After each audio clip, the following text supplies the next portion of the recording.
Hello to everybody there on the vinyl community. Dark Dove back again with another mixed bag of recent vinyl acquisitions. Um, I saw the Pixies last night. They played here in Cork as part of the Marquee series of concerts. They still have it.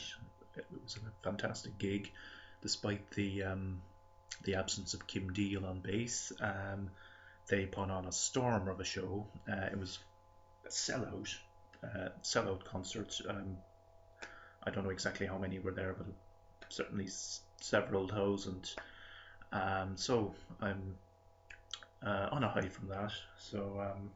Okay, so I've a lot of stuff to show, so I'll try and get through it kind of as quick as I can. But I will start off with something which I know that Doctor Strangely Strange, if you're watching, you will appreciate this because I know you're a fan of the Dandelion label.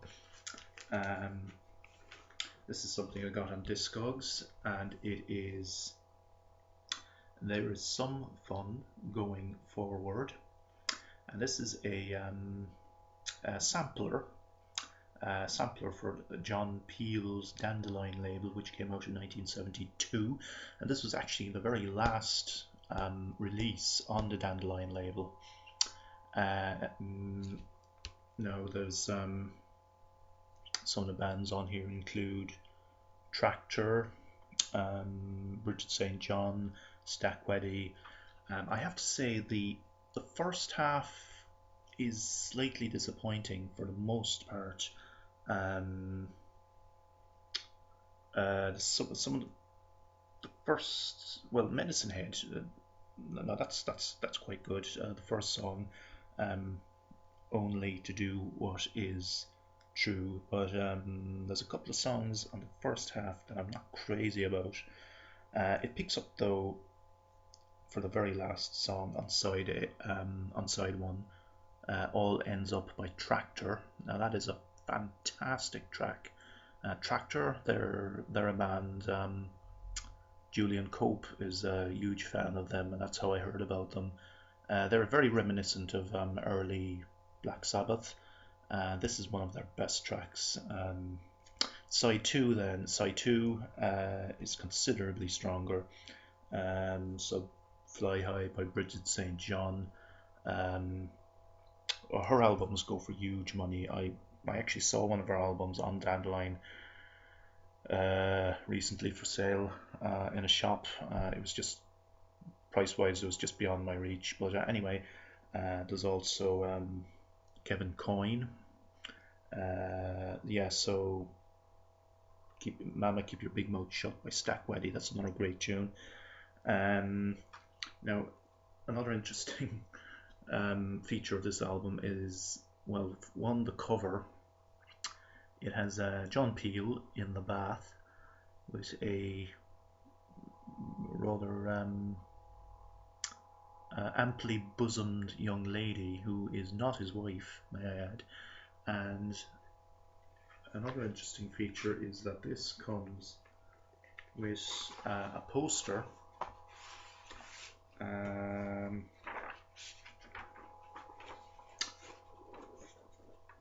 There you go. A poster on kind of very thin orange paper, but there you go. There's John thankfully putting his hand in just the right place so you don't see too much, and that aforementioned lovely young lady showing off her considerable chest there. I hope this doesn't get blocked by YouTube. So that's I'll just show you the I have one other release on the Dandelion label by Principal Edward's Magic Theatre. Now this is the actual label is the second variation on the Dandelion label. I much prefer the other one, the other variation, which is kind of much more colourful. It's kind of a close up of an actual flower, a dandelion. This one, this one's a little dull, but the other kind of more well-known Dandelion label, I think I much prefer that. But anyway, so that's yeah. So that's starting us off there on an interesting note. Now I will be returning to the 60s and 70s later, but let's move forward to the kind of punk and post-punk era. This is a 7-inch single which I picked up recently in a record shop which I do quite a bit of browsing in. I wasn't familiar with it, but as soon as I saw it, I decided, wow, it's got this very kind of DIY looking cover, and I thought, that looks interesting. That looks like it might be rare, collectible. Reducers, Man with a Gun,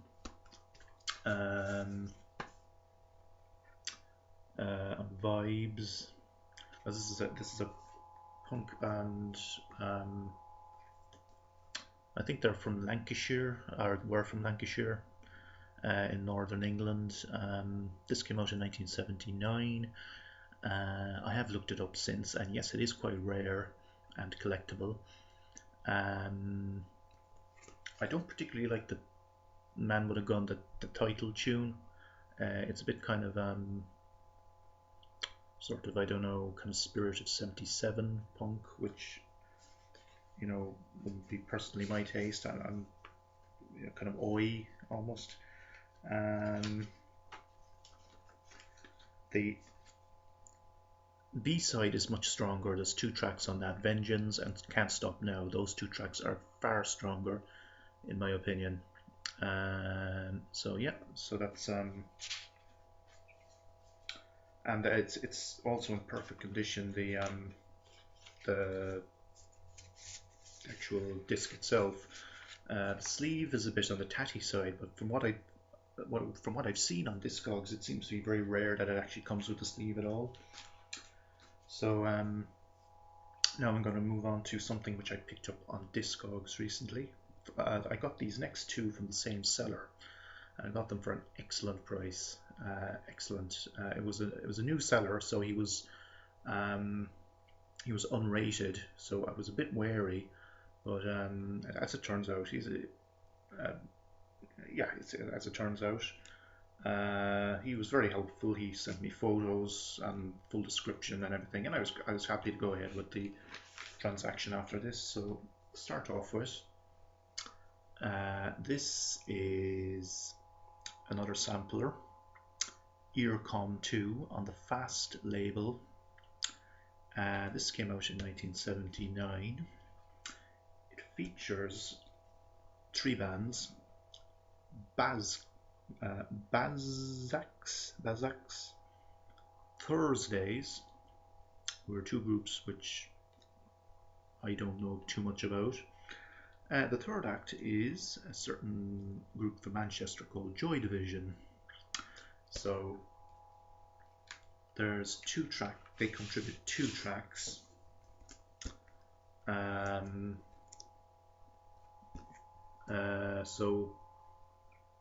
Auto Suggestion and From Safety to Where.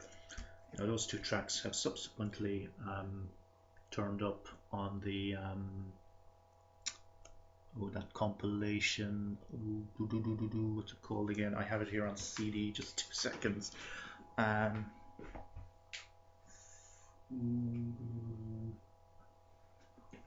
Substance. The Substance compilation, which came out in the late 80s. Interesting inner sleeve as well. The other 2 bands who feature are quite interesting. Bazkaz, I particularly like this one. Caroline Photography. On Thursdays they do a rather interesting cover of Sitting on the Dock of the Bay by Otis Redding.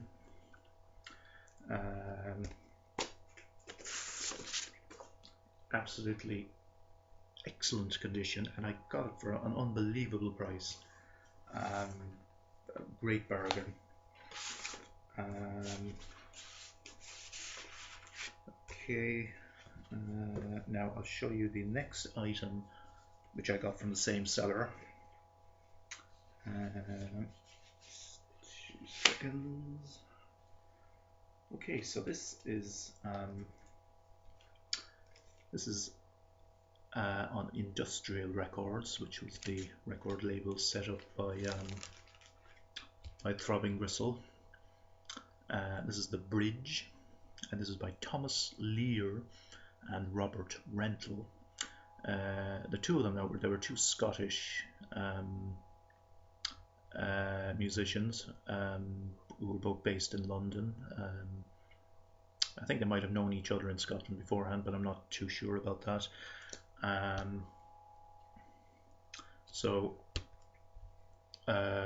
Thomas Leer, he's best known for an independent single which he brought out in 1978 called what is it called again? Private Plane, which was one of the very early kind of synth pop singles. So this is a classic of its genre. So it's industrial synth, kind of slightly side 1 and side 2 are kind of, side 1 is kind of slightly reminiscent of early early Human League, with a kind of a more hard industrial edge. Side 2 then is kind of more slightly dark ambient kind of feel to it. That's Thomas Leer, and that is Robert Rental. Now Robert Rental is deceased, in the last 10 years or so.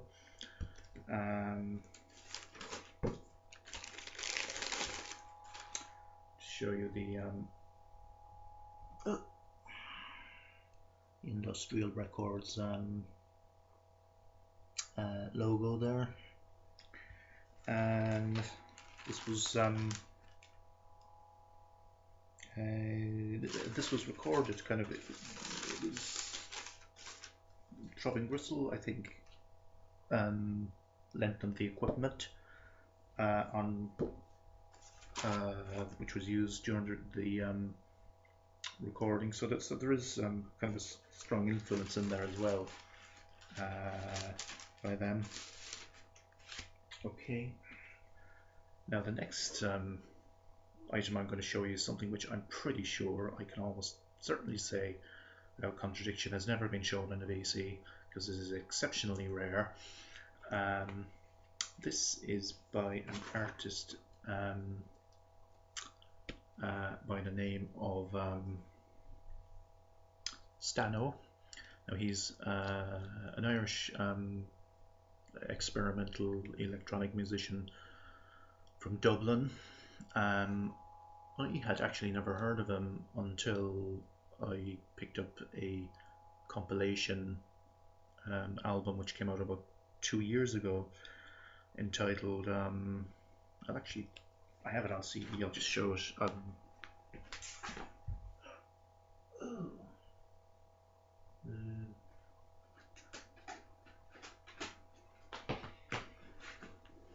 I showed it a while ago, a few videos back, I think.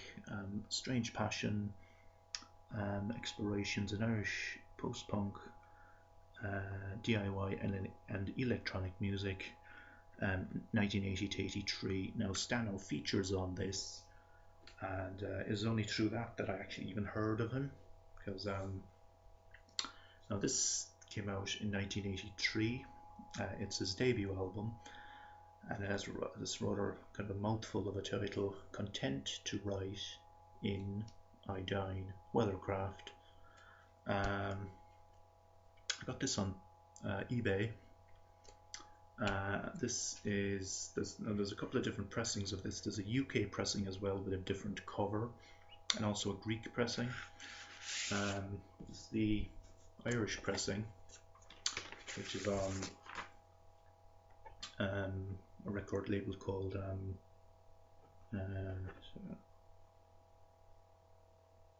it's called Scoff, SCOFF.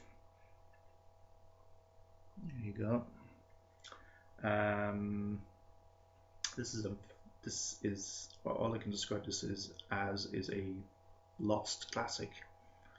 This album should be much more widely known because it is absolutely fantastic. It's kind of reminiscent in places of kind of mid-period Cabaret Voltaire. Then there's kind of elements that kind of remind me of Brian Eno. Also, kind of there's the use of female vocals as well in places. That kind of bring to mind this kind of Dead Can Dance maybe. Yeah, kind of. It's hard to describe, but it is definitely. It is an album I think that really is ripe for being re-released and rediscovered.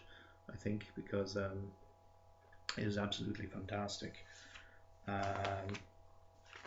Stano, he's quite a low key musician. He has released quite a few albums. I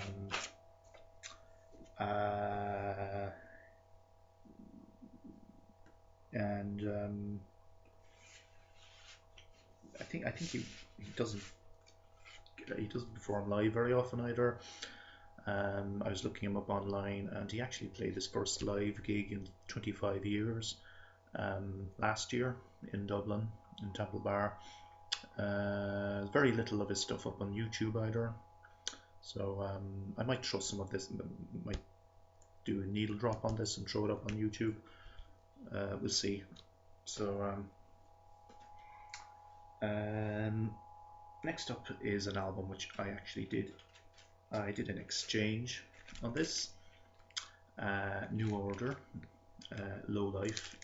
I probably don't need to go into too much detail about it because I'm sure that a lot of you out there will have it, but I had been looking to get an original pressing for quite a while. So it's got that onion sleeve, kind of wraparound paper sleeve. Very nice condition. There's just a little tear there. It's got that kind of interchangeable sleeve. So there's Hooky and Bernard. You can choose whoever you want for the cover. Stephen and the lovely Gillian. So yeah, I love the sleeve. I won't go too much into the album itself because I'm sure you're all perfectly familiar with it. So oh yeah, we're on 18 minutes, so I'm kind of conscious of time as well.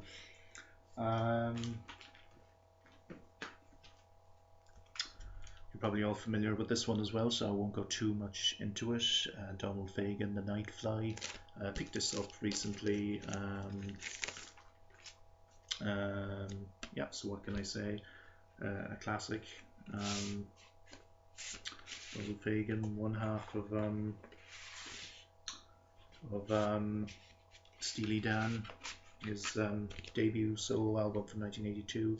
So yeah, I won't go too much into it because it is a very familiar album to a lot of you out there. Now, okay, so I have some very interesting pickups to show you now. This is something that I came across when I was doing a bit of browsing, crate digging. This is 10 years after Undead. What really drew me to this is the cover. That is a fantastic psychedelic cover, as I'm sure you'll all agree. Great. This is an original pressing, and it is on mono. And it is on a label which I previously did not have anything on this label. Duran, a very collectible label, as you'll all know. It's a bit scratched. It plays fine though. There's a little bit of popping here and there on it. So but a nice find. I got it for a nice price too. So now the next few next four albums I'm going to show you.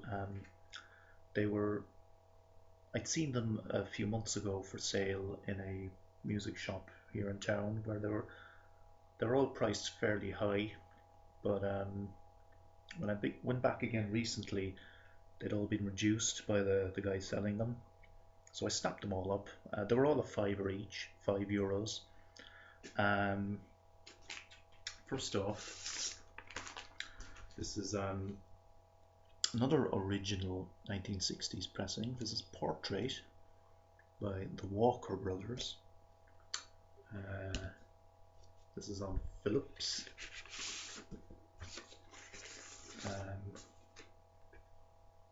I love Scott Walker's solo work, and I don't actually have any of his solo albums, so I was quite happy to pick this up. And again, for €5, an original 1966 UK pressing. That was a great price.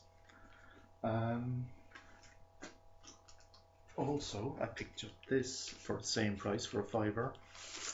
A bit of reggae. Jump the Fence by Winston Wright. This is on Third World.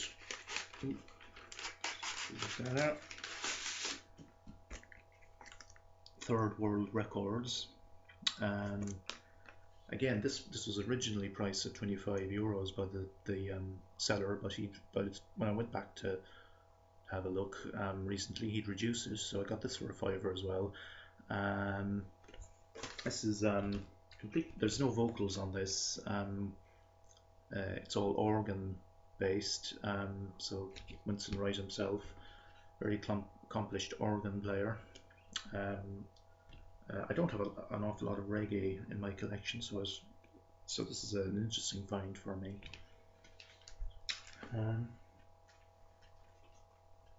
Some folk, and Ben Costello, I know you'll appreciate this. This is a folk classic, Ray Fisher, The Bonnie Birdie. Again, I got this for a fiver, and this is pretty rare. It goes online for quite a lot of money, and it's an original pressing on the red trailer.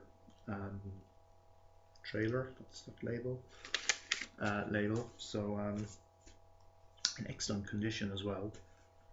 There's quite an array of folk musicians on here, including Martin Carty. This is excellent. This is excellent musicians. Ray Fisher herself, excellent performer. These are all traditional Scottish songs. So the Bonnie Birdie by Ray Fisher. Another Scottish folk album from the same, which I got in the same place. Alex Atterson, and it's called Pushing the Business On. I think he looks a bit like that sitcom, The Royal Family, Jim Royal, me arse. Of course, American viewers won't know what I'm talking about, but anyway, so more Scottish folk on a label called Plant Life, a label I've never seen before. So it's 24 and a half minutes. I think I'll probably have to leave it at that. Thanks very much for watching, everybody, and hopefully it hasn't been too long and not too much for you to take in, but so tune in next time, and Have a good day.